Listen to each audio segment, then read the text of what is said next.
তো গোলপাড়া আমি যাই রে ফরিদগড়ে যাই রে পুরো ভিডিওটা দেওয়ার চেষ্টা করবো দেখবেন, কিন্তু ভিডিওটা স্কিপ করবেন না, টান দিয়ে না, ভিডিওটা ধৈর্য সহকারে দেখবেন। হিমন্ত মামা আইসা ওইদিকে কি কথা কয়, আর এইদিকে দেখেন পুরা মানুষ গুড়ের যাইতেছে, পুরা গাড়ি ভাড়া করছে, দুনিয়ার মানুষ এসে দেখেন এক জায়গাটা হয়েছে যাই আপনার খেরেপাড়া গারো বাজার।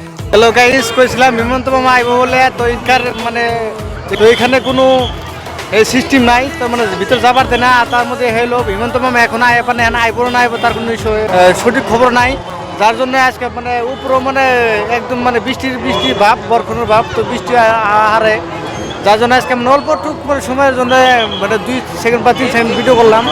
তো ভিডিওটা দেখেন, তারপরে মানে এই জায়গায় যে জায়গায় আছি মানে এমন একটা মানুষ নাই যে এই জায়গায় খালি, কিন্তু প্রত্যেকটা খালি বউজি আর মেয়ে মানুষ আছে, বেটা মানুষ খুবই কম।